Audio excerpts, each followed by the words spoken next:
Yo YouTube, what is going on? Jake Felzine here, back with another video, guys. We're starting a quick new little series today, what I'm calling the tips and tricks to get cinematic footage that I wish I knew when I started.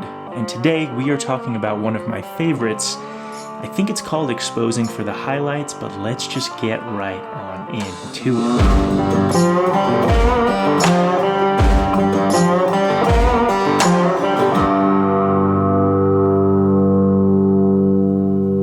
Guys, and welcome to video episode 1 of this series discussing little cinematic tricks that I've picked up over the past few years that I wish I had known when I started. Maybe you know some of these, maybe you don't, and my hope with this series is that with these sort of quick, short form little tutorials, I can give you guys stuff to try to make your footage look more cinematic, because let's be honest, we all can't drop $50,000 on a RED camera, so anything we can do with our Panasonics, our Sonys, our cheaper cameras that can look more cinematic, the better. Today we are talking about exposing for the highlights, and what that means is we want our cameras to read the image in such a way that the brightest part is always exposed properly. The cool thing about today's technique is it actually works really great on cell phone footage as well. And in fact, it's one of my #1 recommendations. If you're trying to get your cell phone footage to look better, do this tip. This look makes for a very silhouette, vibey, like dramatic type of tone to your cinematography, because essentially what you're doing is you're going to introduce a lot of shadow. Now, personally, I'm a huge fan of shadows.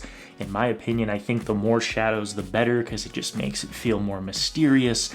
It just makes it feel more epic, right? More cinematic, and I love how that looks, which is why I personally use this technique all the time, because I shoot with it all the time. So let's dive into a couple of real world examples to explain what it is that I am talking about. I shot some footage today, which we will use as examples throughout the video. The easiest example of this, guys, is a subject next to a window, or potentially a subject in front of a window, and you are filming into that angle with the subject in front of the window. So traditionally we're going to maybe open up our aperture, raise our ISO, and try to get that foreground subject exposed so that there's a lot more light on them. But with this technique, we're actually not going to do that. What we're going to do instead is expose for the highlights, which means that window, that is what we are exposing for. So use your zebra lines, your grid lines, whatever you're using to show when something is overexposed on your camera,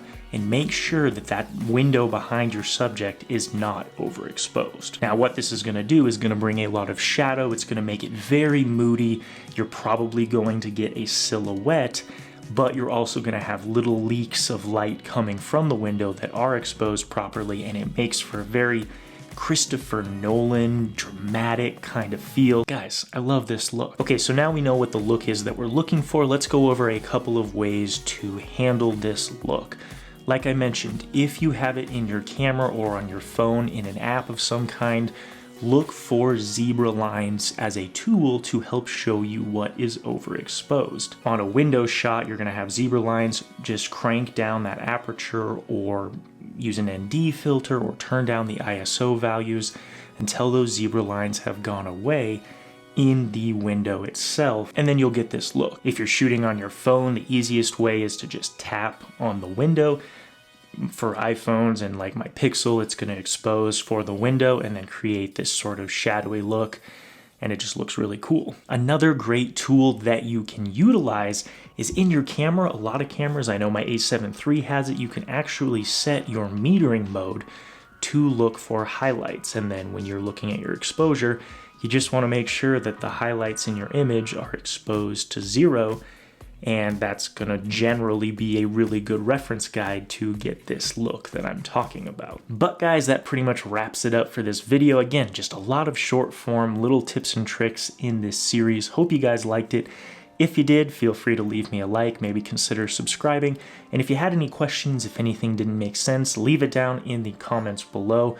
I'm really good at getting back to questions and happy to help you guys with this technique, because frankly, if I'm doing anything short form or anything commercial, I use this technique all the time. I just think it looks very Hollywood right now. It's very in the shadowy look is something that makes a lot of sense if you're trying to make your footage look more professional. So with that being said, guys, don't forget as always that creativity comes from constraint. Stay safe, stay healthy, and I'll catch you guys in the next video. See you guys.